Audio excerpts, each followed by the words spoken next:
me move my Zoom windows out of the way. So yeah, thank you for joining us. My name is Brian Allen. I'm with the UC Cooperative Extension Office. I'm based out of the Central Sierra region. Uh, this is kind of the fourth episode in our ongoing virtual fence webinar series. This was planned to be the last one. However, the episode that was scheduled for last week was postponed. That one's going to be all about virtual fencing for land stewardship. And we weren't able to get a panel that included agency people due to the government shutdown. So we're in the works of trying to reschedule that. And if you are signed up for these webinars, I will send an email to you when that is rescheduled. But so today, what we're going to be talking about are some of the virtual fence research trials that have been done by different people throughout the cooperatives as they speak. But yeah, so the other thing before we kind of start in today, just a reminder, this webinar, just like all the other ones, is going to be recorded. Once it's done, those are all going to be posted to our virtual fence website. There's a QR code there that you can scan if you've missed any of those. It's a good way to go and kind of see that content if you weren't able to make it to those sessions. The two that are up right now, the very first one was kind of like your virtual fence 101, so kind of the basics of how the technology works and sort of the companies that are out there and some of the funding opportunities that are emerging for it. The second episode was a panel of ranchers throughout California who were, using virtual fence on, different types of range and with different vendors. And that was really neat because kind of having them all in the same room, we all kind of heard some of the common benefits they're all seeing from the technology and also different ways that they're using it to meet their own unique needs. So that was really neat. And this one, once this episode is posted or is done, is going to be posted to the website as well. So we're going to go until about 10:30 today. And the way this is going to work is we have 6 presentations planned. They're all going to be maybe 15-ish minutes. And what we'll ask people to do is if you have questions, just use that chat feature. And as the speakers are presenting, I will kind of be moderating the chat. And at the end of their presentation, we'll have time, hopefully, for a couple of questions. So I think without further ado, I'm going to stop talking and I'm going to let David jump into his presentation.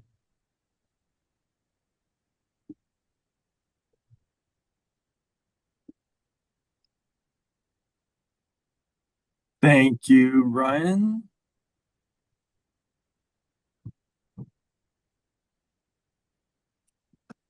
Get the slideshow to work.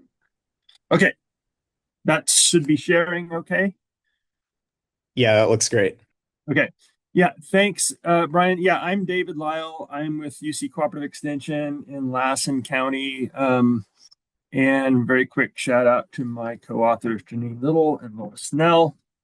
The focus of our work has really been on the application of virtual fencing systems. I'd say we have evolved over the last 3 years that we've been working with virtual fencing from testing some kind of very basic and specific things to really in a place where we're trying to use virtual fencing in a really applied way to meet some specific objectives, and I'll kind of go through those.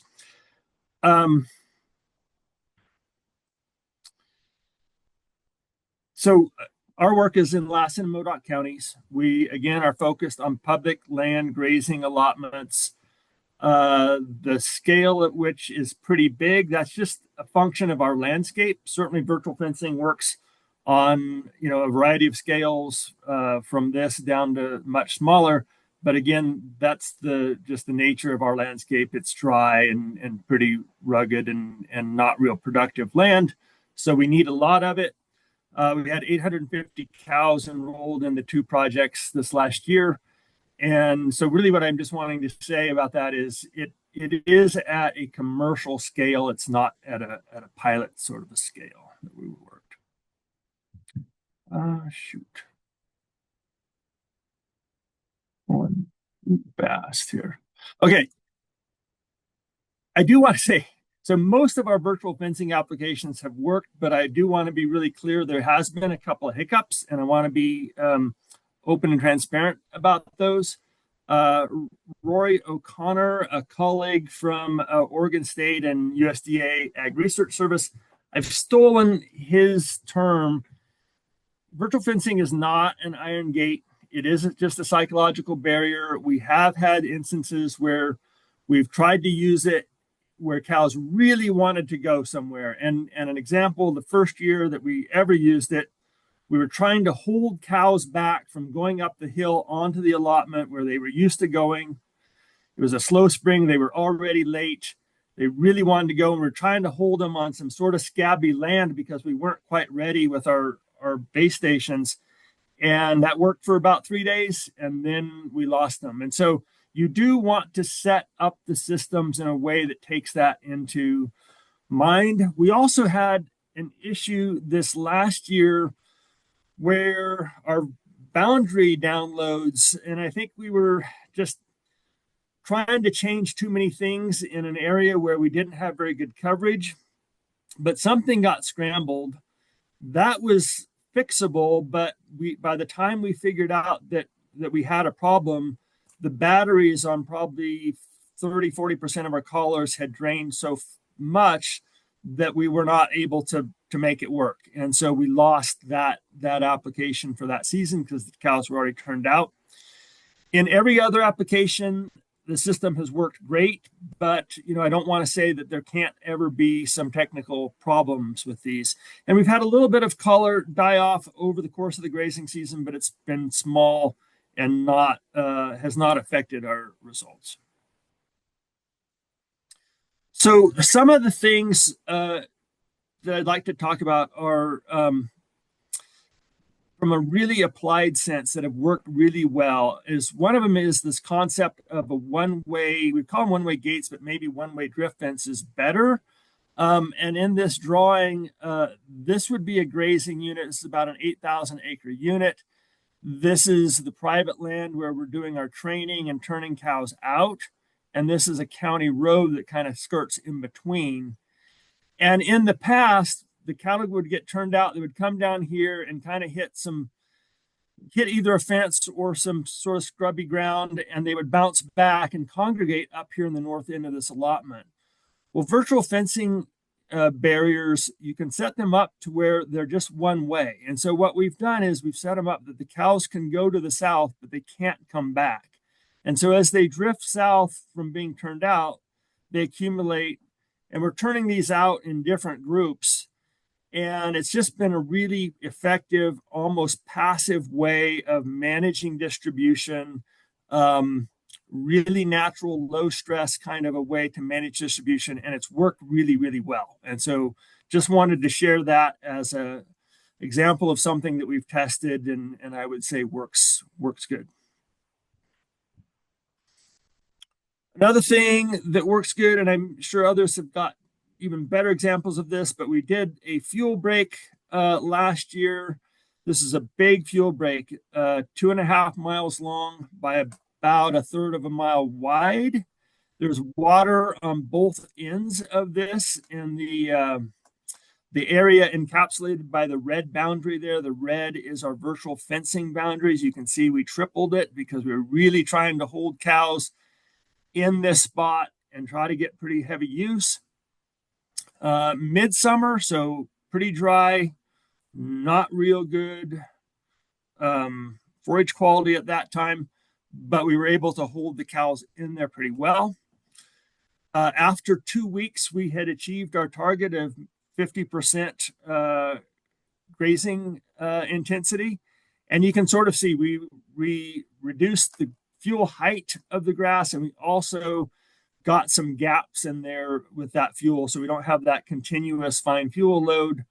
I would say from a fire standpoint, we met our objectives. I think doing this again in midsummer, we probably pushed our cow, and these are cows with calves, these are pairs. And so getting to that level of intensity, we probably push them a little bit in terms of their nutritive diet. The value of their diet there was probably not what it needed to be. It was only 2 weeks. And then where we've really focused the last year is this concept of grazing to standard. And if you're a public land grazer, you're well aware of grazing standards. And a typical one for upland rangeland would be something like 50% utilization by weight, and that's measured at specific key monitoring areas. And to get to that, the Forest Service permit will dictate the number of animals and the time for each grazing unit. And so, for example, maybe 500 pair for 45 days. What we've tried to do is say, hey, let us, through virtual fencing, let us manage that distribution and those numbers and days, but we will stay under that 50% utilization. And so doing that the last couple of years, just again, improving that distribution through virtual fencing has been very effective in terms of letting us actually add to our stocking rate, add to the area that's being rested by grazing, but still stay under that utilization standard. In doing this, it's been very important that we've had really close working relationship with the Forest Service. They have been really good partners. Our permittees, great partner. And so we've added some on the ground monitoring and some body condition score monitoring on the cows to make sure that we're meeting all of our objectives here on this public land, because that's a critical piece. But this looks like a very promising application to us for virtual fencing. And just really quickly, how that works. So you've got a sketch of the entire allotment on the left, and zeroing in on this Red Lake unit here in the northeast. This again is about an 6,000 to 8,000 acre grazing area, and just breaking it up again based on terrain and available water into some subunits, getting some better utilization, more even utilization, and then moving those through the grazing season has allowed us to really both improve in terms of potential stocking rate as well as providing rest to some of the allotment. So those are the main things that we have done. I've tried to just skim across. If there's any questions, I'd be happy to elaborate. Thanks, David. That was super cool hearing about what you discovered operating at kind of a commercial scale. Most of our studies have been definitely in the pilot program stage, so that was great. It's a trade-off, right? I mean, you can go big scale, but then you're not very tight on the data that you collect. Yeah. Are there any questions for David? I've been looking at the chat. There's nothing in the chat, but we are doing really good on time. So if people have questions, totally open to that. Yeah, go ahead, Robin. Yeah, I was just going to ask if you feel that the federal agencies were open to using this more. Was there interest? Have you presented to them? Any of that kind of stuff? I think there is, Robin. And, I think at the very beginning, there was a little bit of a, wow, what's this? And how does it work? And is this just kind of a smoke and mirrors thing? And I think as we have done the work with them and as other people across the West have, I think they've become very open to it. I definitely see an increase in acceptance. And, they've been willing partners from the beginning and great partners, both the BLM and the Forest Service, but I think they are seeing more applied value to the systems. Great, thank you. Go ahead, Dan.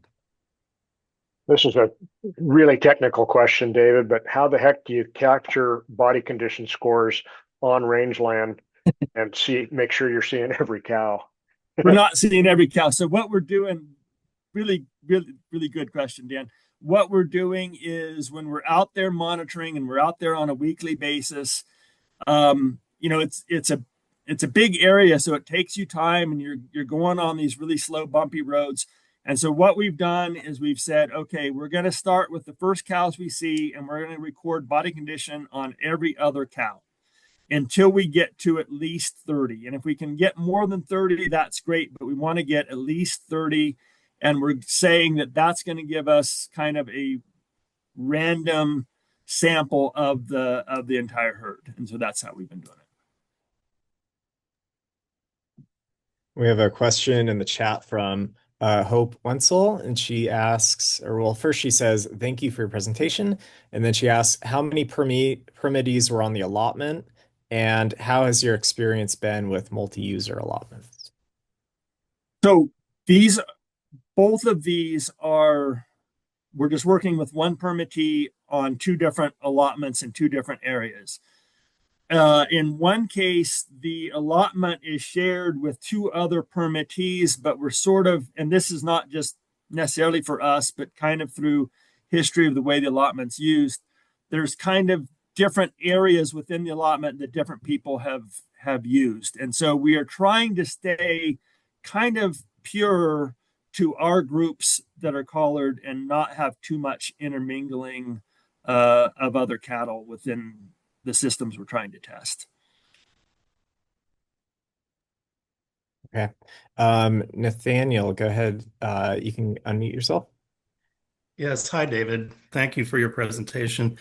In your partnership with the Forest Service in particular on these projects, how would you recommend if a producer were to approach their range con with some of the standards that you just mentioned and the prospect of increasing stocking rates? Great question, Nathaniel. And I would say, one, start early. Two, I would hope that you would have a good working relationship going into that discussion with your range staff, because a lot of this has been predicated on trust and us being very open. Now, a question that comes up a lot is the data does belong to either the ranch or us. In either of these situations, it does not belong to the federal agency. But we've been very open with sharing screenshots, and this is what we're doing. And in fact, the monitoring locations have been set up by the agency. I think being very open and transparent with your communication, and then we've also come at this in a very stepwise manner. First, let's just show that we can make the system work and do what we want it to. Second, we can document what the distribution is, what the utilization is, and we've been able to document that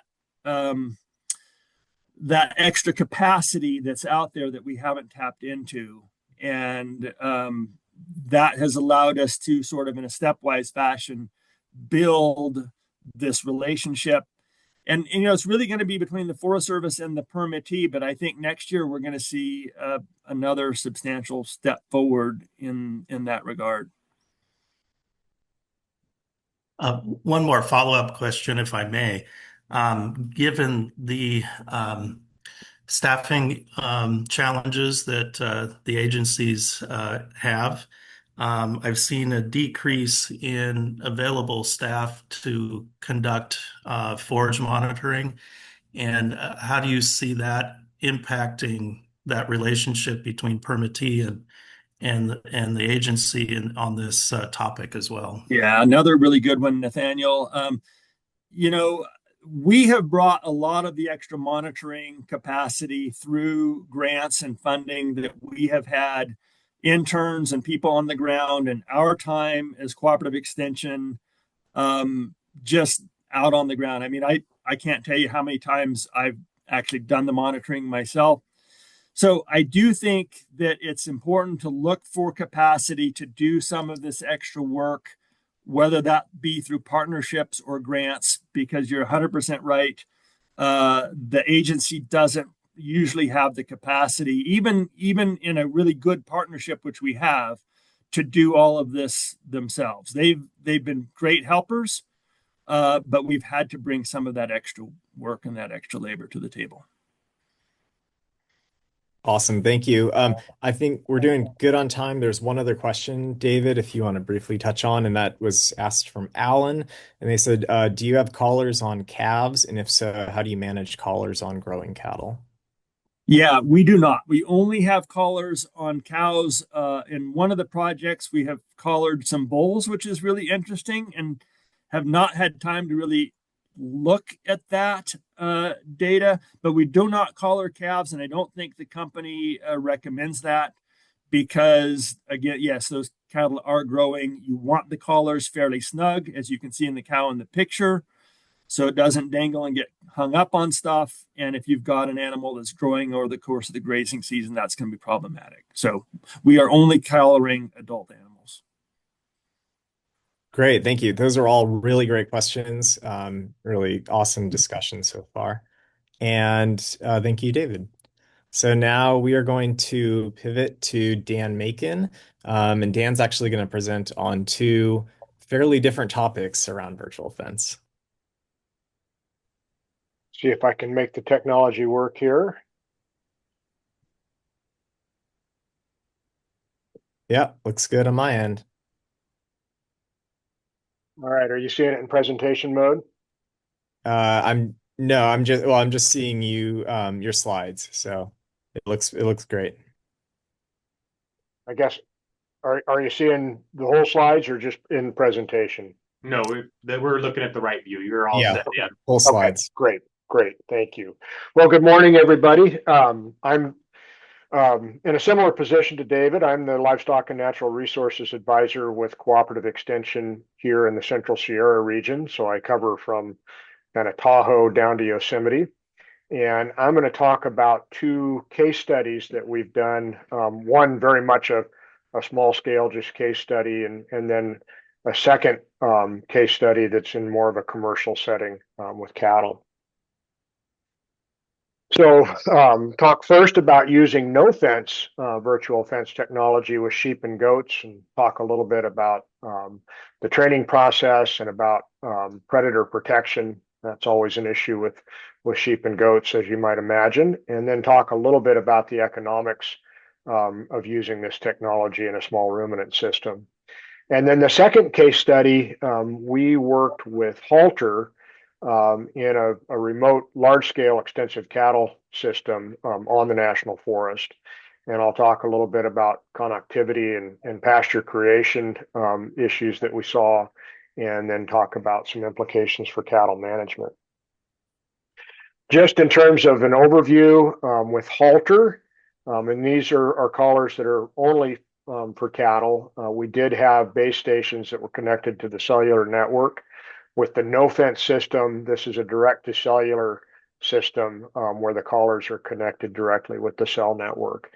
Both of these technologies are solar capable, and so battery life was not an issue in either one. The base stations for Halter run about $6,000 each. That seems to be changing here more recently, but the collar cost on the Halter system is zero. There is an annual subscription cost to the collars of $66 and another $50 per month internet access fee with Halter. On the no fence collars, at the time that we started using them, the collars were $329 a piece, but had no subscription cost. There was an annual maintenance cost of $4.50 on the no fence system. So we used it with sheep in two different instances. In November of 24, we put collars on 8 running age wool ewes and 9 wool breed lambs, mature sized lambs, and a livestock guardian dog for about 6 weeks. And then in May of this year, we collared 2 wool ewes who had already been trained, and an additional 12 hair breed wether lambs and the livestock guardian dog. And the reason that I differentiate between wool and the hair sheep is that we really did see a notable difference in training sheep that had 6 to 7 months worth of wool versus sheep that had recently been shorn or didn't have any wool on their necks. And we'll talk a little bit about that in just a sec here. So if you look at the percentages of audio versus shocks or pulses in each of the two trials, you'll note that when the sheep were wooled, they got a lot more shocks, and I think probably did not feel those pulses as intensely as they might otherwise. When we tried it again in the springtime after the wool sheep had been shorn and with hair lambs, we had a much greater percentage of audio tones and fewer pulses. And towards the end of that trial, the sheep weren't testing the fence at all, weren't getting any pulses at all. I think the other interesting point with this was thinking about using livestock guardian dogs. And at this point, these collars are not approved for use on livestock guardian dogs, although I think just about everybody that's using virtual fence with sheep and goats is also using the technology on livestock guardian dogs. In that 2024 trial, you can see the dog got a couple of pulses on the first day of training, and then really only got one more pulse after that. In the springtime, the dog didn't get any pulses in the training period, and really only got even tones on a much more limited basis, and typically only when we moved paddocks. So it worked really well with the dog, and I think this technology is going to change the way we can use livestock guardian dogs, I think. No Fence is currently pursuing some studies to look at whether it's appropriate to use it with guard dogs in the U.S. and working with Texas A&M, and will probably be working with us during this next spring to look at dog responsiveness to the system. So a couple of observations, and you can see in this picture of the grazing map where we did get quite a bit of interaction with the fence line here. Those red icons are areas where sheep receive pulses. So as I said, wool definitely seems to provide insulation. I think if we were going to do this again in the fall with naive sheep, we would want to at least shear the necks before we put collars on. I think probably more appropriate is to do the training immediately post shearing if you're using this with wool sheep. As I mentioned, the dogs, my dog and other dogs that of producers that I've talked with responded very well to these collars. Again, they're not approved currently, but I think that will change. No Fence is very interested in getting approval here in the U.S. for using sheep collars on dogs. And in terms of the strength of the pulse that the dogs receive, it's no different than a shock collar or an invisible fence collar that's commercially available in this country. I think one of the things that really noticed on this very small scale, and again, we were using my sheep on about 6 acres with a boundary fence, a hard boundary fence around the entire 6 acres. The virtual boundaries and the collar locations seem to vary with the strength of the cell signal and the GPS satellite connectivity at any given point.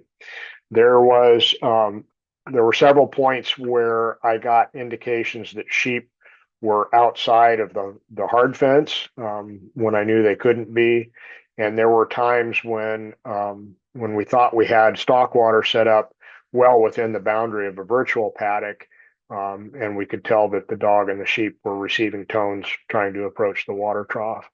So I think just kind of understanding that inherent day-to-day variability in terms of cell signal strength and satellite signal strength is important in using these in a more targeted grazing system. In terms of the economics, I think it's really important to think about what you're replacing. Are you replacing hard fencing? Our part of the world, sheep fence is probably going to run $60,000 to $75,000 a mile installed. And so the economics are different than it might be for replacing portable electric fencing, which is kind of the standard that most targeted grazers use here in the foothills and in California. I think the other question that we have with small ruminants is, are you trying to replace labor costs? In many of our open range systems, one person is going to run a band of sheep, manage a band of sheep, 1,000 to 1,200 head. And so is it really cost effective to put collars on that entire band? Are you going to save any labor in using the technology? I made some assumptions in looking at kind of a typical 400 head targeted grazing operation here in the foothills. That type of operation would typically employ one full-time herder. And the full cost of employing that herder on a year-round basis between salary and benefits and room and board is about $80,000 a year. That sized operation would generally use about 50 rolls of electric netting fence, which has about a 5-year useful life. And if you run those numbers, virtual fence, at least with no fence, really only pencils if it cuts your labor demand by half, or if the cost of the collars were to be reduced by half. Under current economics, it's tough to make that pencil. And I think part of the reason for that is that typically we have to have somebody on hand for the entire lambing or kidding period, which would be a minimum of 6 weeks, maybe as long as 8 to 10 weeks. And if you're going to have full-time labor for that period of the year, it's difficult to have somebody just work that 2-month period. That's typically a year-long contract. I guess before I go on with talking about the cattle project, are there any questions with the small ruminant side of things? Dan, I have a question about the dog pulses. On the second period, it looked like there was one day where your dog got hit maybe 5 or 6 times. Was that because of a shift in the boundaries, or do you suspect that there was, a threat to the livestock that the dog was responding to and was ignoring the shocks, or what do you think was the cause of that? Like there was 1 or 2 days where there was like obvious pulses of like shocks. Yeah, I think that's a really good question, Jeff. And I would assume that it's because a shift in the paddock, shift in where the sheep were. The dog was trying to figure out where the line was. I think in thinking back as to when we made that shift, that paddock shift, the sheep were really excited to be on fresh feed. And so I believe, as I recall, they blew through one of the boundaries themselves. They all ended up coming back to where they needed to be, but I think the dog probably followed the sheep. Good question. Dan, I guess I'll ask sort of a follow-up. Can you speak to what your impressions were on using this in a rotational capacity with your sheep? Yeah, I think it was a good case study. I think everybody that does targeted grazing that I've worked with gets really efficient at putting up electronet fencing, and even in fairly tough landscapes. And so I think it was more of a novelty than a way to replace the electric fence. The electric fence is reasonably cheap. It's pretty good life span to it. And so I think where this probably makes sense is in a larger scale targeted grazing setting where ground is too steep or otherwise too inaccessible to fence effectively. But I think it doesn't necessarily replace the need for portable electric fencing. Great. I don't see any other questions in the chat, so I think Okay. you're safe to go ahead. All right, sounds good. So this next case study was more similar to what David described. This is an allotment, grazing allotment on the Stanislaus National Forest, about 19,000 acres, and I'll get to a map here in just a second. Our goals with this project were to manage 4 Forest Service standards and guidelines, which, similar to David's project, is really focused on utilization in meadows. We have a 50% by weight utilization standard on herbaceous vegetation and a 20% browse standard on brush, mostly focused on willows. But we also wanted to see if we could use this to improve distribution of cattle so that we could focus on fine fuels in the upland areas and focus on brush encroachment within the Donnell's burn scar. The Donnell's fire was in 2018, so we've got quite a bit of brush regrowth in that burn scar, which affected several thousand acres of this allotment. The other thing we wanted to be able to think about was to detect predator impacts. We are in an area in that part of the Stanislaus where if we don't have wolves yet, we're likely to see wolves at some point. And we wanted to see if we could note any abrupt changes in cattle behavior or cattle movement that would indicate potentially a predator impact. This was a multi-partner project. I really want to thank the Brennan Ranch for really driving this forward. This is part of a larger operation that they manage both on annual rangeland in the wintertime and on a variety of Forest Service rangeland in the summertime.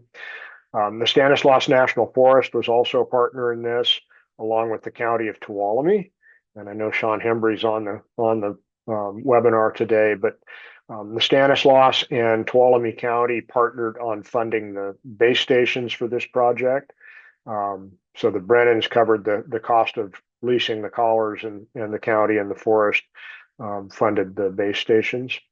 And then we provided kind of some project management, and as Nathaniel indicated, tough for the Forest Service to have the manpower to do the kind of monitoring that we wanted to do. And so we did post grazing season monitoring this year as well. So this just kind of gives you a sense where this allotment lies. If you're familiar with the Sonora Pass country, it's kind of between Strawberry and Kennedy Meadows to the south and southeast of Highway 108. And as I said, it's pretty rugged country. It varies in altitude from about 6,500 feet to up almost to 10,000 feet. And it does get a lot of recreation pressure. There's a horse camp at Eagle Meadows. There's off-road vehicle use, quite a bit of hunting activity in the fall. And this is the Halter map, and I'll come back to what these lines mean here in just a second. But where the cows are the 3 meadow monitoring sites that the Forest Service had established as a long-term monitoring program. And so we established transects and exclusion cages at each of those sites and monitored each of those locations. In our particular case, training occurred at the home ranch from June 27th through July 10th. It's traditional in our part of the Sierra Nevada to put bells on cows, and so the Brennans and their crew found it really easy to put collars on. It was very similar to putting bells on the cows before they go to the mountains. We collared all 150 mature cows and heifers that were on this permit, and these were cows that had been going to this permit for generations. We didn't, as David indicated, didn't collar any of the nursing calves, and that's really per Halter's protocols. We did have 3 collars that failed during training, and those were all replaced by Halter before cattle were shipped to the mountains. Shipping day was July 11th. The cows all came up with collars on and with base stations installed, at least on the western portion of the allotment. Kind of a typical operation, with 150 cows. It took, I think, 5 or 6 semi-loads to bring those cows up, but they were all turned out on that July 11th. This was the first year that they had actually unloaded from the semi trucks into a stock trailer that required the animals to kind of slow down and navigate a few turns. And I think that was an interesting phenomenon in terms of cattle behavior. Instead of coming straight out of a chute and hitting the allotment at a trot and going to the place they usually go at turnout, the cows really slowed down and I think kind of mothered up and grouped up more so than they would have in the past. Here's a picture of the Halter base station on the home ranch where we did the training. And that second picture is the southern ridge line over the Eagle Meadows allotment, which would be a whole lot more difficult to put a base station onto, as you might imagine. The process for establishing base station location was initially done by looking at GPS or GIS maps of the allotment. And when we actually got out on the allotment and really looked at coverage, we needed about twice the original estimated base stations.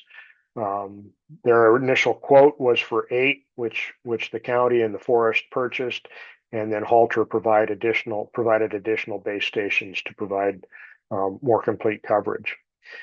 We did find that on the allotment itself, on the east side, which is the higher elevation portion of the allotment, that we couldn't find suitable locations for base stations.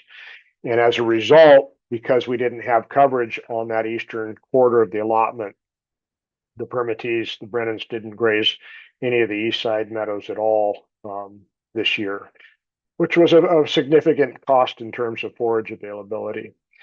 We'll get back to that map in just a second, but the white lines on that allotment map are quadrants that Halter established to manage the data associated with each base station. And so pastures could not be in 2 quadrants. You couldn't have a virtual paddock that crossed one of those quadrant boundaries.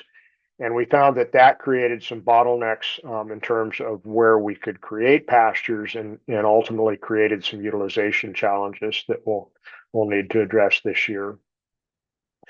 Because this area is heavily recreated, both in the summer and in the winter, it's also an area where there's a lot of snowmobile traffic.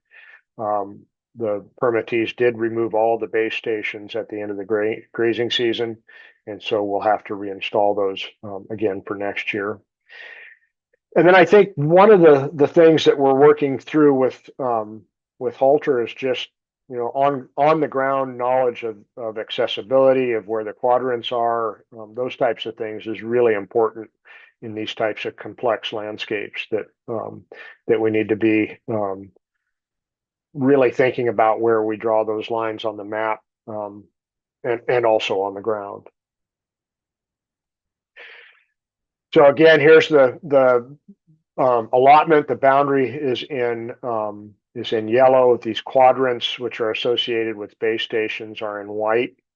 And the cow icons are, again, the meadows that we monitored this year. And a couple of things to note. This is barn meadow, which is an area where we've got a fen that is of significant resource concern for the Forest Service, and also have some amphibian populations that we want to make sure we're managing for. And you can see that that meadow spans one of those quadrant lines. And we could actually see that quadrant line in the meadow at the end of the season, which was interesting. Red meadow, which is the northeast corner up here, or Red Rock Meadow, received virtually no use at all. And we could tell that in reviewing the daily grazing maps that cattle really didn't make it out there. We did find that in this Long Valley Meadow, which is situated in the corner of a quadrant, that we did have some cattle that balled up in that corner for probably about a week. And so we did have some significant use there in Long Valley Meadow. We also monitored one upland site, which is not on this map, kind of between Long Valley Meadow and Red Rock Meadow, and found that we did have pretty significant use in that upland site in an area that the cattle typically had not used much in the past. And so I think we're happy that we were able to work on distribution in a way that addressed some of the upland herbaceous vegetation. And this is Barn Meadow. Looking south is the area that got very little grazing use, and looking north is an area that did have notable higher use, still within standards of that 50% utilization. But it was really evident that there was a line that the cattle didn't really cross in that meadow. Couple of notes about cattle behavior. The permittees, the Brennans, thought that that the cattle really seemed calmer from the point where they were unloaded. That in years past, they would get out, pair up, and small groups of cattle would go to places that they had typically gone in previous years, and that really didn't happen this year. We did note that there would be small groups of cattle that would test paddock boundaries, but they typically came back inside the assigned paddocks and didn't stay outside of that. Permittees were able to gather about a third of the cattle into their gathering pasture at the end of the grazing season just by shifting fence lines. So about a third of the cattle were gathered without people going out to ride and gather them physically. Gathering typically on this allotment takes 2 to 3 weeks, and then there's always a handful of cows that are out after that. And in this case, all of the cattle, with the exception of I think 3 yearlings, were gathered within 5 days, and those 3 yearlings were found before the last load was shipped. They also noted that these are obviously, you can tell from this picture, these are pretty big pairs. The calves are pretty big, and in some cases probably self-wean while they're on the allotment. And this year they noticed that the gathered groups were not necessarily paired up, and by that I mean they might come upon a group of 10 cows and 5 calves, or a group of 10 calves and 3 cows, which was unusual based on their past experience. Next year, we're really hoping that we can figure out a way to use bells with these collars, and the Halter collars lend themselves to that. The device actually sits on top of the neck with a counterweight to keep the solar panels on top of the neck, and we're thinking we may be able to use bells off of those collars. But we think, especially with the calves, that they're following the sound of those bells in many cases, and so I think it's something that we want to see if we can figure out how to do it. At the moment, Halter does not provide for exclusion fences. I think that's something that they're working on, but an exclusionary fence would be really helpful in terms of reaching utilization around a key meadow, but wanting to continue to graze the uplands around that site. We also have a tall larkspur issue on this particular allotment, and this year, one of the reasons that the ranchers wanted to wait to move cattle to the east was to let that larkspur mature, so it wasn't as big a problem in terms of toxicity. So being able to exclude those sites would also be helpful. I think there are tower locations outside the allotment boundaries, but still on the forest, that would facilitate grazing the eastern portion of the allotment. And so that's a conversation we'll have with the Forest Service this winter. We want to ground truth those quadrant and paddock boundaries by being out on the allotment, not simply drawing them on the app. And that's something we'll work on this year as well. And then we will add some additional upland sites to look at fuels reduction and impact on brush, and monitor some additional meadow locations in the coming year.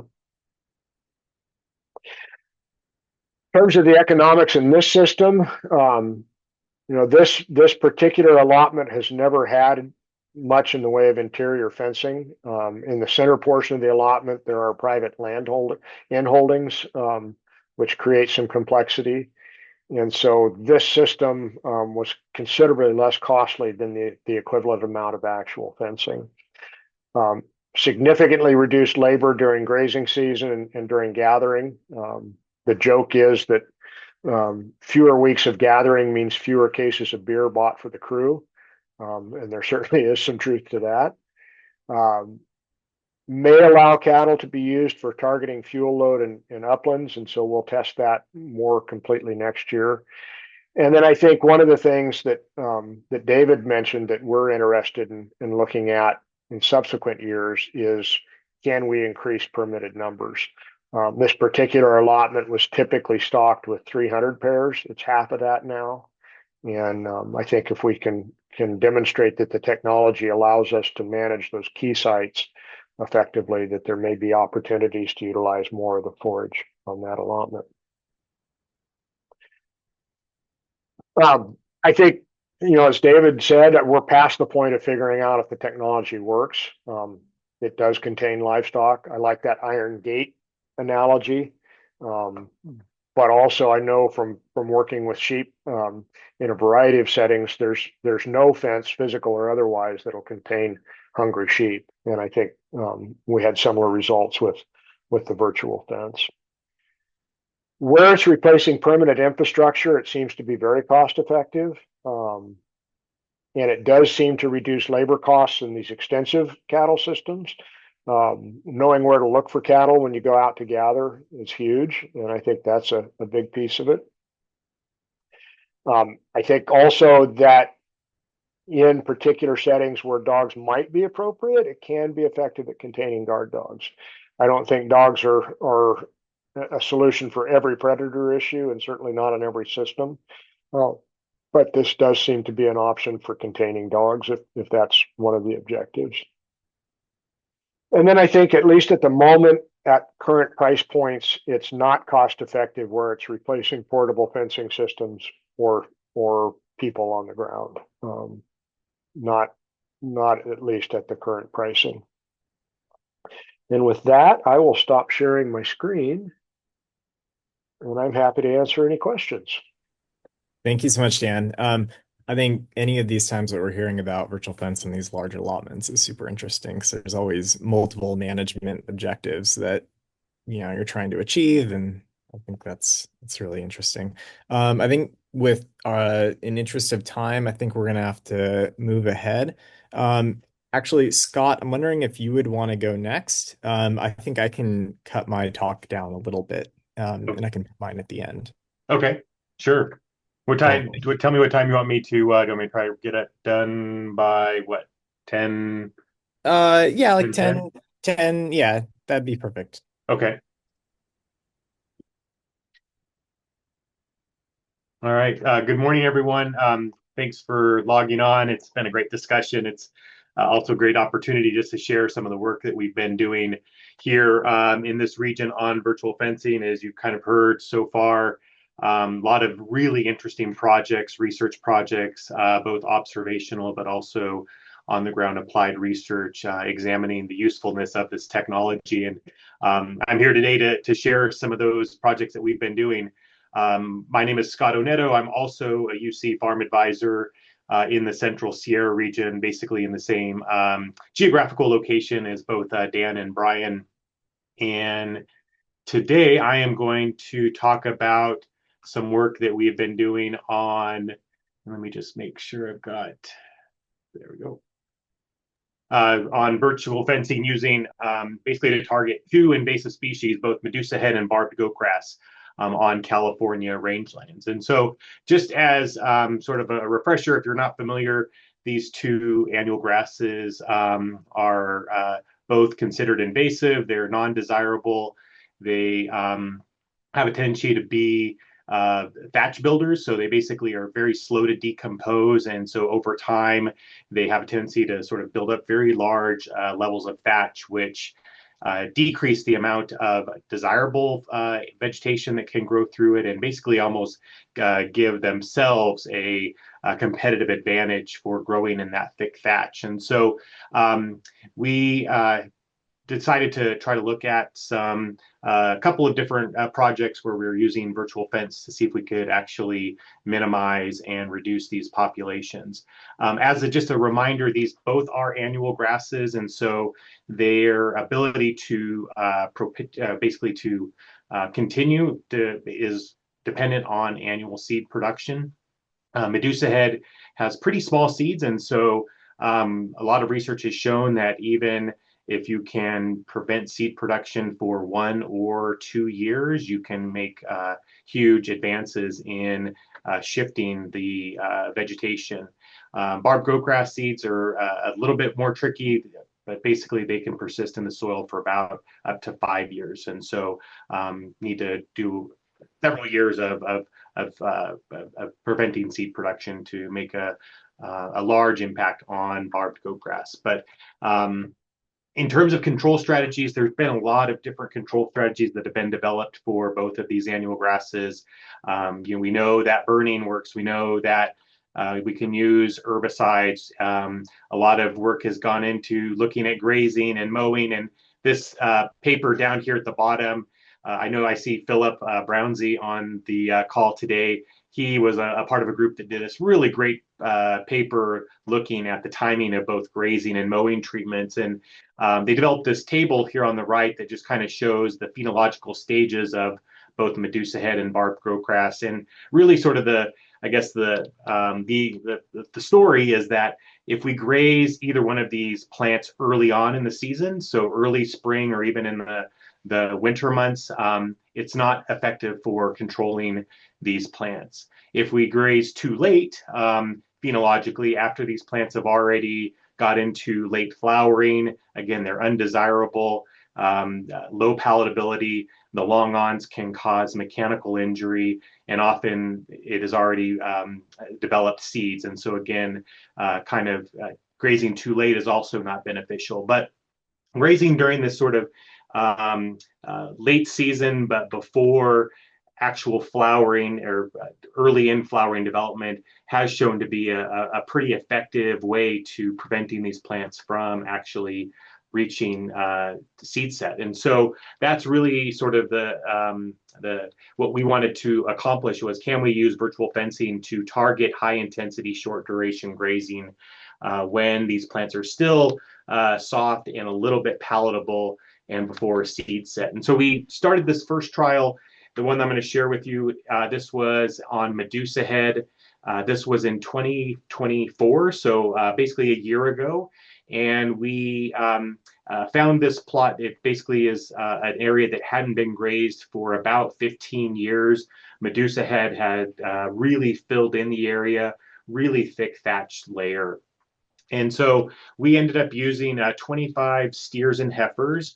We basically carved out a 3-acre chunk. And so this is just an aerial image from on the right here. And this white line is a hardwire perimeter fence. And so this is a barbed wire fence. You can see it kind of separates the pasture from a highway to the north of the photo. And then we basically carved out with this pinkish line a virtual fence that basically had 2 sides of the 3 acres. And so we timed this in May. Again, it was early flowering, but basically before seed maturation. And again, we used 25 steers and heifers, and it took roughly 10 days. In terms of the data that we collected, we basically put in 3 different transects. One on the far right here was basically our control, a non-grazing transect, and then we ran 2 transects actually in the grazing area so we could do some data collection. So this is just a short video to show the animals kind of exploring on those first early days, looking for where that virtual boundary is. And so you should be able to hear the audio, but you can see animals kind of moving up on this blue dotted line. And you can see that an audio cue just went off, and basically the whole herd responded to that, and they turned and started going away from that virtual boundary. After 10 days, this is what we saw. You could see a very clear line in the sand between the grazed and not grazed area. And this is basically what we were kind of trying to shoot for. Again, we wanted to consume that Medusahead before it could produce viable seed, really kind of get heavy impact where we break down that thatch layer. And so on the right, you can see that animal movement over time across those 10 days. and we had basically 100% compliance. The animals stayed in that virtual boundary for that time period.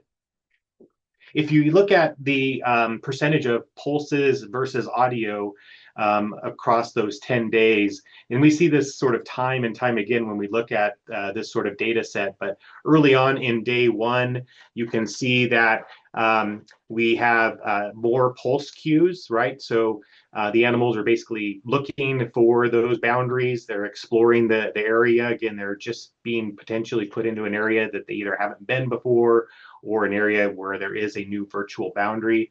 But again, very, very quickly after day 3, 4, 5, you can see that those pulses, the number of pulses continues to go down, and they're almost entirely relying on just the audio pulses. The other interesting thing that I'll point out is, when we talk to some of our ranching clientele about grazing intensively for Medusahead control or barb goatgrass control, one of the potential concerns is, possibly a loss in body conditioning or even weight loss. And in this trial, we did actually look at average weight gain across the trial, and we were pleasantly surprised to see the animals were actually doing quite well. When we, at the end of the day, you can see here on the slide, we're still gaining over 2 pounds per day, which is a good number to shoot for. So just some other data that we also collected was, again, after the grazing, we wanted to see, how many actual, Medusahead plants were out there that had viable seed heads on them. And so this, the bar graph here on the far right, if we look here in the control transect, so where we did no grazing, you can see the vast majority, 85% plus of the vegetation out on the landscape was Medusahead plants with those viable seed heads. When we go into the grazing transects, those 2 grazing transects, you can see that completely flopped, right? We got exactly what we were hoping for. We had very, very little Medusahead plants that actually had viable seed heads. And the rest of it was just other vegetation. Could have been Medusahead plants without the seed heads. Sometimes they'll just chop off the top. Doesn't really make a difference. At the end of the day, we want to make sure there's no viable seed heads. And so we consider that definitely a win. The next year, so in the spring of 2025, so a year after grazing, we went out and also did some forage analysis. And so this is the control plots. This is the area that we did not graze in. And basically the story is, if you don't do anything, you continue to see just as much Medusahead right on the landscape. So the blue bars is the vegetation in 2024. Again, in the control plot, and then in the control plot in 2025, we see again about the same amount of Medusahead and the same amount of thatch. And so, you could look at those numbers and you could say, gosh, over 60+% of the vegetation is either Medusahead or thatch material. And so again, it really does suppress those desirable types of either grasses or forbs. If we look at the actual grazed area that we grazed in, this is where, again, we really see the benefit of using this technology and just using well-timed grazing overall. So again, the yellow bar shows the data 1 year after grazing. We saw a huge reduction in the Medusahead, again, going from roughly 25% cover down to under 10. We saw a huge jump in the amount of desirable grasses and also forbs, and you can see the thatch is nearly gone. And when we dig into that data even a little bit deeper, we look at how much forage did the landscape actually produce, and this is where it gets really exciting, right? So we did nothing other than just graze that 3-acre plot, and we saw over a doubling of the amount of productive vegetation out in that landscape. And so what I mean by that is, in the control plot, we had roughly about 3,000 pounds of forage per acre in the control. and you can see that huge uptick in the amount of forage in the graze plot, jumping up to nearly 8,000 or even more than 8,000 pounds per acre. This picture is a picture of me that Brian took standing in that grazed area. This is all wild oats, chest high. So again, just that, removing all of that thatch and really opening up that space for the desirables to flourish. You can really see it in that data set. One of our colleagues that has been helping us with this, looking at the animal behavior side of things, Dr. Tina Horback at the Department of Animal Science at UC Davis, did some analysis of the basically looking at both the audio and pulse cues, looking at sexes. Do heifers or steers take to this technology maybe differently? And so this is still early data, but during the training week of these 25 animals, she did see that heifers basically received significantly more audio warnings than the steers. And during the actual trial, during that pasture grazing trial, she again saw very similar that the heifers also received not only more audio cues, but also more pulses than the steers. And so we're continuing to kind of look at this, sex effects in some of our other trials, but it was very interesting to see that that data continued from the training into one of the trials. I'll finish up with just a real quick summary of this trial here. This is one that we just did this year. This is barbed goatgrass, again, another highly invasive annual grass causing mechanical injury, and it's very undesirable. This one we basically were looking at, could we develop a sort of more landscape scale pivot system where we could pivot basically a virtual fence across the landscape to get the desired effects. And so again, the desired effect was to minimize or reduce the amount of barbed goatgrass that goes to seed. And so basically, high intensity, short duration grazing, just as the awns are starting to protrude from that collar of the grass to, again, prevent it from making viable seed. So this is just an aerial of the site. This is what the different areas look like, the different virtual fences. This was the first one. To the left of it, you can see the corral area, and that was where the water source was.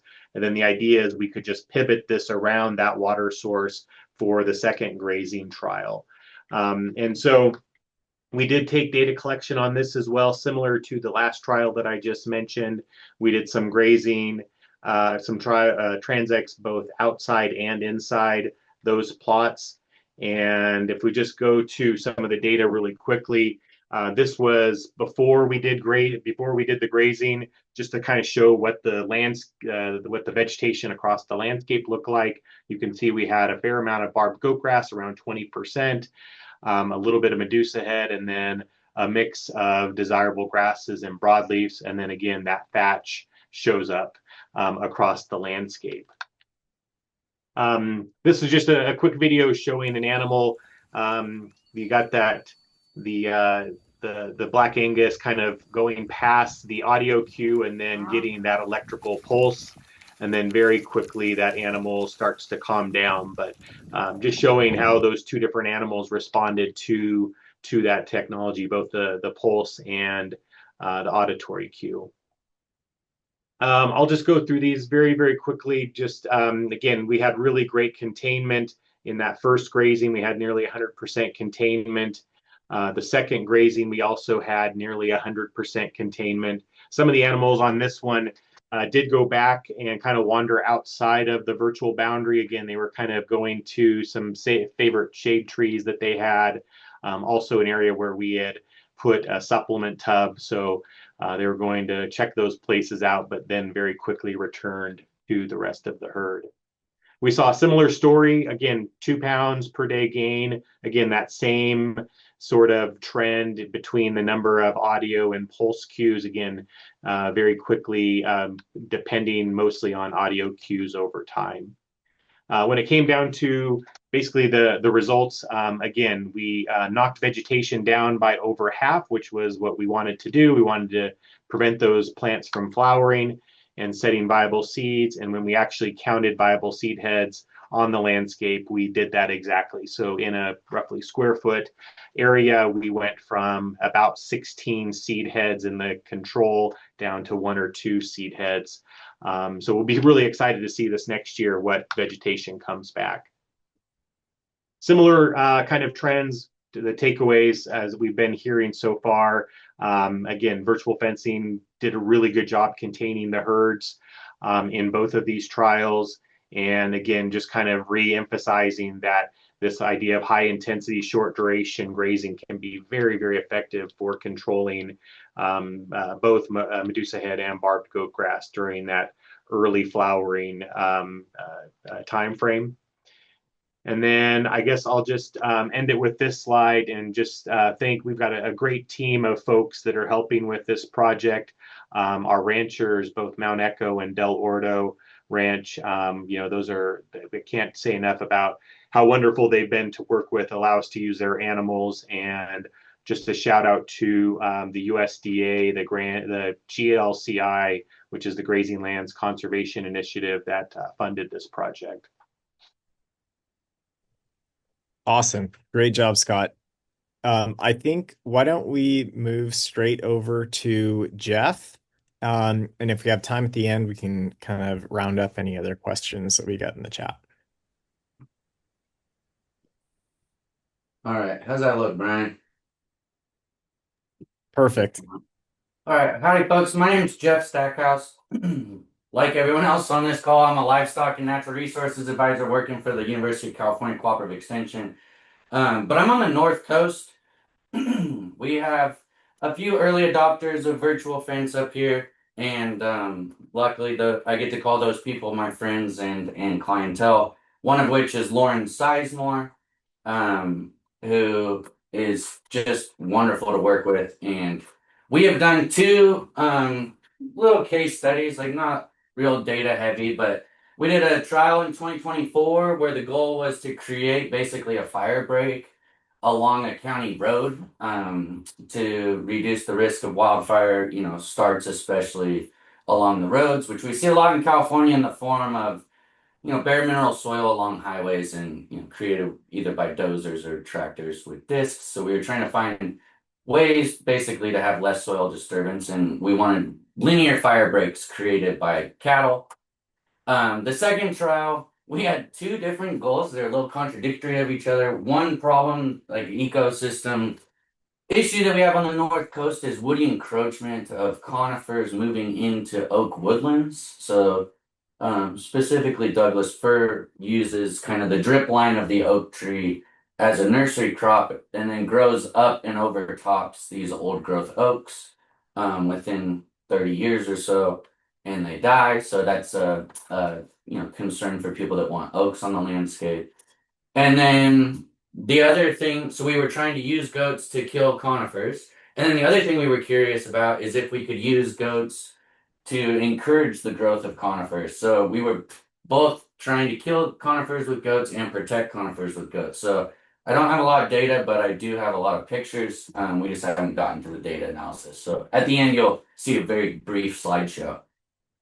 So getting into that first topic of like how much do the cows need to graze to stop fire, right? So in the world of firefighting, there's kind of a threshold of the flames getting taller than 4 feet.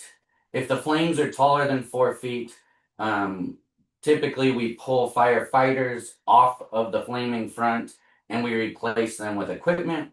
So we were curious to see, how much grazing does it take to keep the flames below that 4-foot threshold, so that way we can have humans on the ground doing firefighting.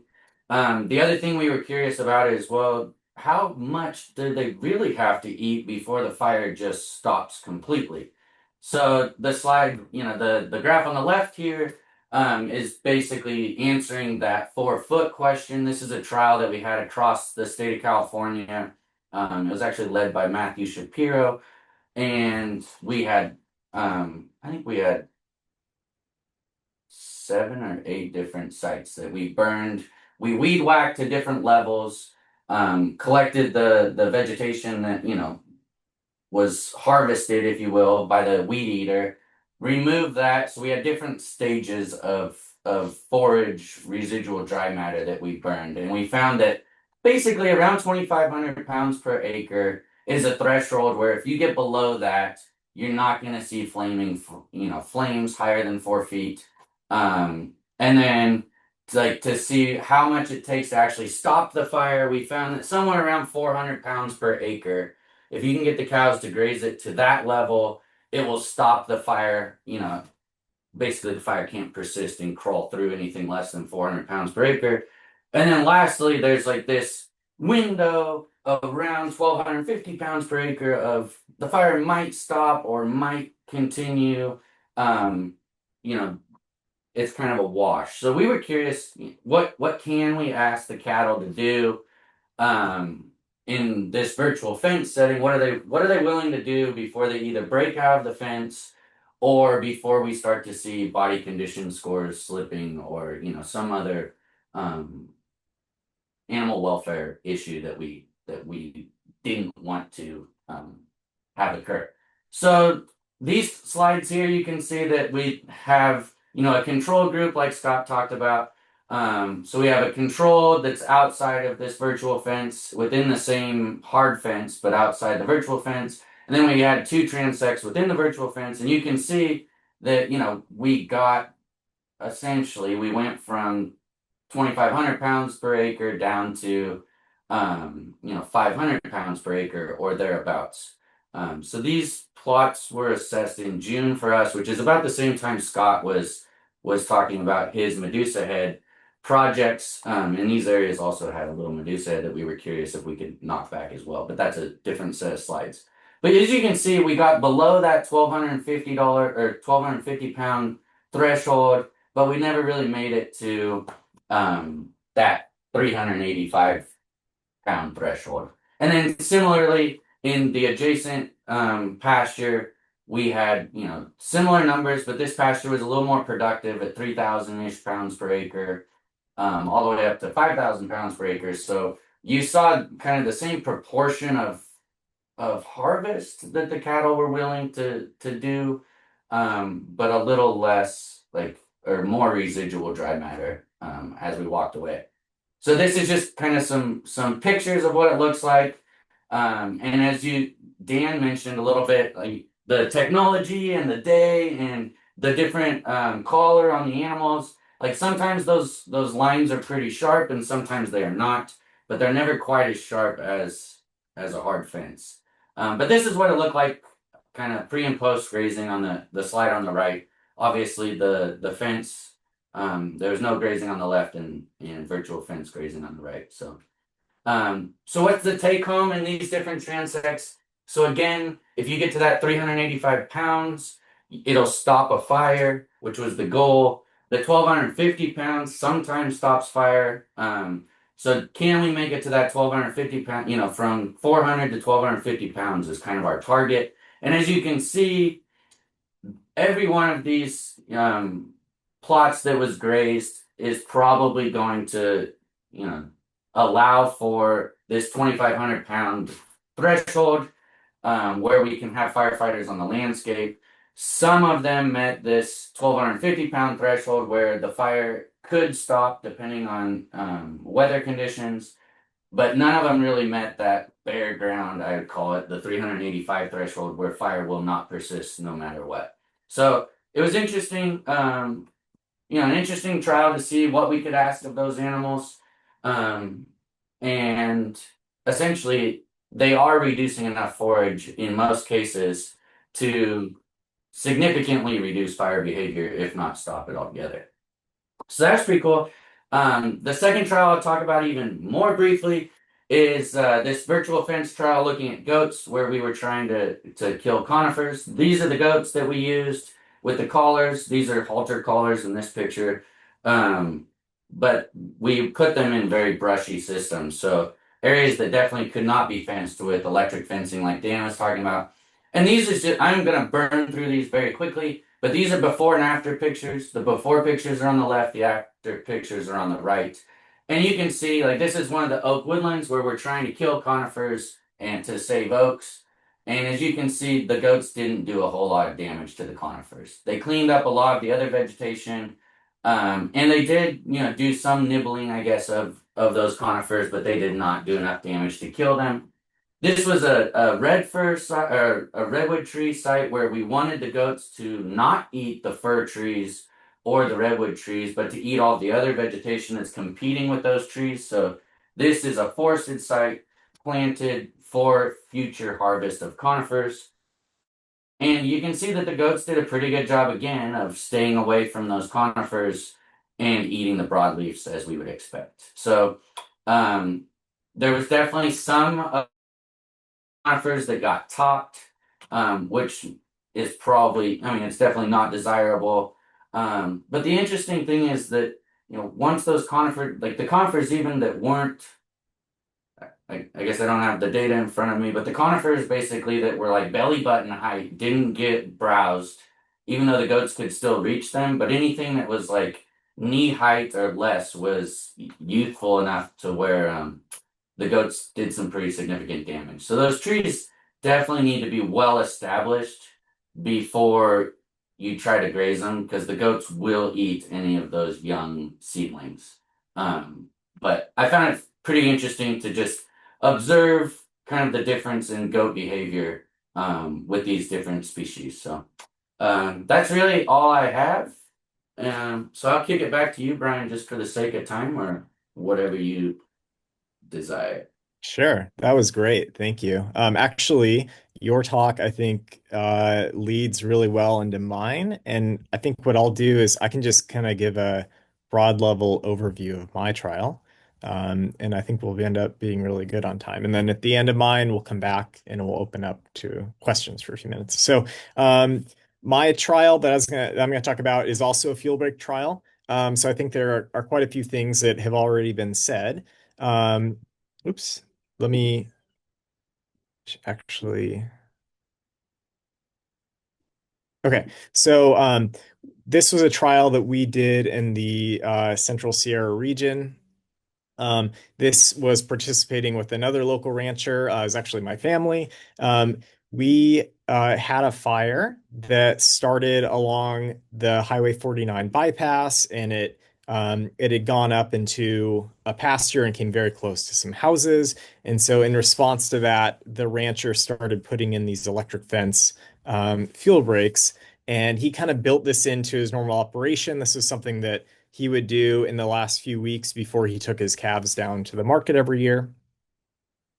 And it's been really successful. It definitely gets below that like 350 pounds per acre threshold that Jeff just talked about. And so, and here's, I mean, you don't even need to see it highlighted, but you can see kind of how much that stands out in a satellite image. So the rancher also has a portion of their pasture that adjoins or meets up to a city boundary. And this is an area where just in his normal operation, the rancher will turn his cows out into this pasture here, highlighted in white. This is a hardwire fence. And he'll let the animals graze that for a few weeks before he takes them up to his summer pasture. And so we thought, what if we could use virtual fence to concentrate them along the boundaries and try to do some targeted grazing there, and kind of leave the rest of the forage intact. And so we did two different field breaks. The goal or the reason for that is there was a new road that was put in. This land's in the process of being developed, and we wanted to keep the cows off of the road while having them concentrate into the field breaks. These were 120 feet wide, which was about as narrow as we felt we could get away with. And what we did was we put, water sources available, and we also put in supplementation since these animals were eating at this point dry grass or dry forage.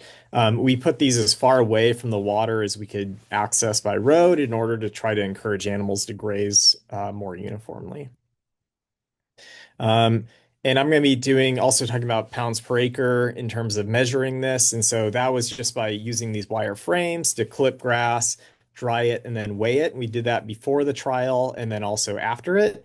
So beforehand, kind of across the site, we had about 4,300 pounds per acre in terms of forage. And so then we had our herd. We had about 37 animals to work with, and these were, mostly Black Angus, but also some other breeds mixed in, and a wide kind of range of ages. So maybe a third of them were 3-year-olds, another third were about 6-year-olds, and the rest were kind of in a range, with two of them being very mature cows that were 15 years old. And I'm going to talk a little bit about their animal behavior at the end of the trial in relation to age. So the first field break was about 2¼ acres, and we let them graze it for 9 days. And during that time, even on that really kind of tight virtual fence area, their containment was really good. It was about almost 100%. As you can see, there was one animal or a couple animals that slipped out. I'm going to skip this video, but essentially it was this cow then deciding to return because the only water source was in the field break area. And so because virtual fence is a one-way fence, she was able to do that without any issues. So our second fuel break was about almost exactly twice as large. There was less forage there to begin with. So in the same amount of grazing time, so about 10 days, we let them graze it for about the same amount of time. And they also stayed in bounds almost the entire time. At the end of the trial, you could start seeing kind of that line in the sand that a lot of the other speakers have talked about. And in some areas, they were grazing it to really low levels. Again, we came back and we took some more measurements. And, if we started at around 4,300 pounds per acre, at the end of the trial, we were down around about 800 pounds per acre. So kind of somewhere in between those ranges that Jeff talked about, where 350 or so would stop a fire and 1,200 or so would kind of go either way. We were sort of in the middle of that. So pretty good range, maybe not as low as we would have liked, but we were still pretty impressed by that, considering there were very narrow fuel breaks and we were containing them with virtual fence. This was kind of silly, but like if these numbers kind of are hard to visualize, one way to think of this, or at least I think of this, is if 4,300 pounds would be the equivalent of about 86 50-pound hay bales per acre, and we're reducing that to essentially 15 bales of hay per acre. So kind of silly, but for me, that kind of helps visualize that difference a little bit. And the benefit here is, I guess, twofold. So if a fire were to start on the pasture, it would have an opportunity, maybe not to be put out completely, but to slow down to let fire personnel hopefully stop that fire. As well as if some kind of fire started, on the city margins, it would then be protecting the landowner as well.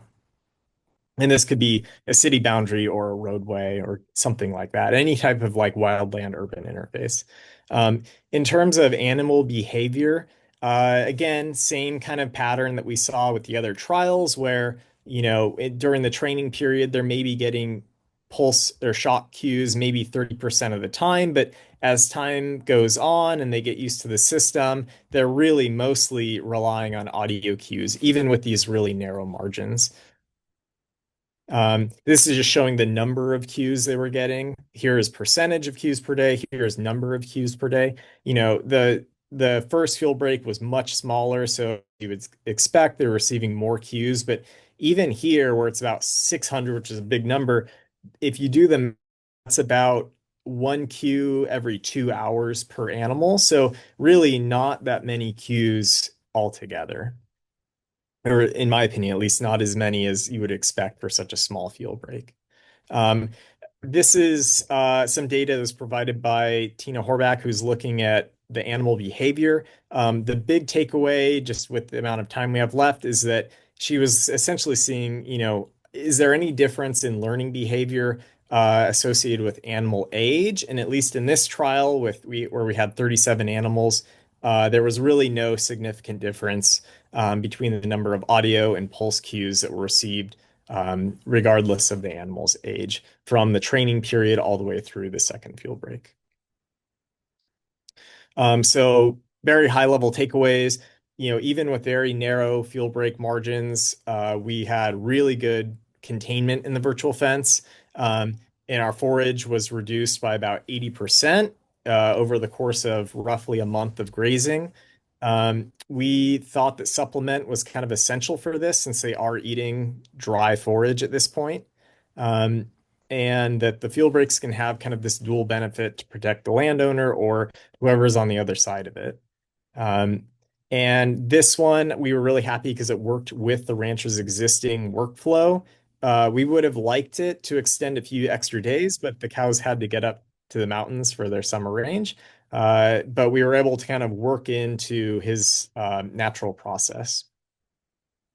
The other thing I think that's maybe the con to this is that with the virtual fence, we weren't able to go as narrow as we would have liked. If we could go to about 60 feet, kind of like what the rancher does with his electric fence, we could have treated maybe twice as much land. And so that's all I had. So I will stop sharing. And I know that we are at time, but I thought if people can stay on for maybe a few minutes, we could try to answer any questions. So, and it looks like folks have answered some. Yeah, go ahead, Sean. Yeah, a couple thoughts in terms of wildfire fuel reduction or risk reduction. Most of the fuel breaks that were put in, at least in Tuolumne County, are along ridges, rivers, or roads, and so we've kind of addressed, roads in a sense. I have a question in terms of liability of the 2 to 3% that escape, and thinking of it in terms of a belt and suspenders approach with hard fencing and virtual fencing, for a perimeter. I guess my question is how much fence, in addition to a virtual fence, it brings us to an acceptable amount of risk in terms of preventing escapees into roadways. That's a good question. I think what we often say is virtual fence can be very effective, but it's not an appropriate solution for when you really must have 100% containment. And so if there's a busy roadway, I would highly encourage people to still be using perimeter fencing, hardwire fencing. There are other times where I know some people are using virtual fence along a roadway that is not as trafficked. And so in that case, they're okay with that level of risk. I'm not sure if that answers your question. Yeah, it does, and I think that's fair. That it's conditional, and what's the traffic and what's the speed, and so that's fair.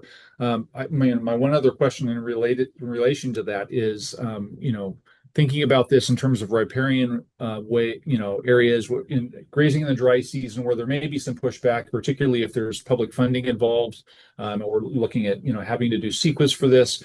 What is there any thought in terms of using virtual fence livestock grazing in a dry season setting for fuel reduction, since rivers and roads are some of the primary areas we put in fuel breaks anyway? Yeah, good question. I'm gonna turn that over maybe to some of my other panelists if they have thoughts on that.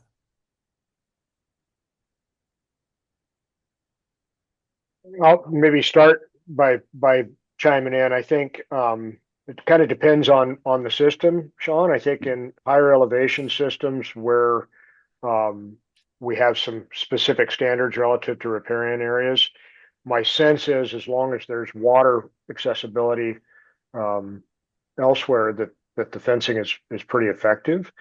I think one of the challenges in the Cal VTP program, which is Cal Fire's kind of blanket permitting for fuel reduction, grazing is treated as if it were heavy equipment, and it's certainly not. I think the impacts from grazing are significantly different than running an excavator in a riparian area, for example. And so I think there's some policy changes independent of the technology that's out there that we need to think about in terms of using prescribed or targeted grazing. in a fuel load reduction type of process.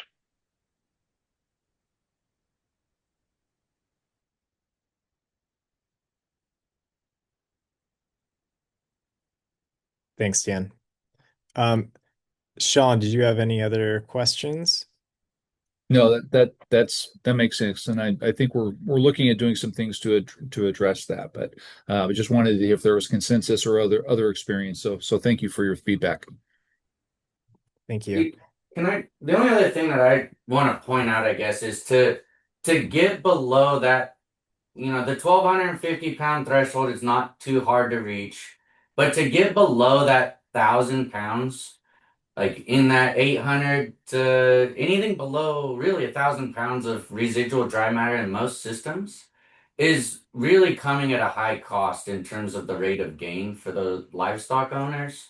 Um, so I think that as we think about, grazing in these shaded fuel breaks and other places for, community protection purposes, I think that we really need to keep in mind that that's coming at a cost to the landowner and that they need to be compensated somehow for it. And I think that that compensation could be on a scale of no compensation if the landowner's cattle are still gaining weight, to a scale of a ton of compensation if you want them to get to 400 pounds of residual dry matter, because it is hard. It's hard on the livestock. And as if they come off of something that's getting grazed down to that 500, 400 pound level, they're going to have to get some groceries thrown at them pretty quickly as soon as they walk away to recover their body weight.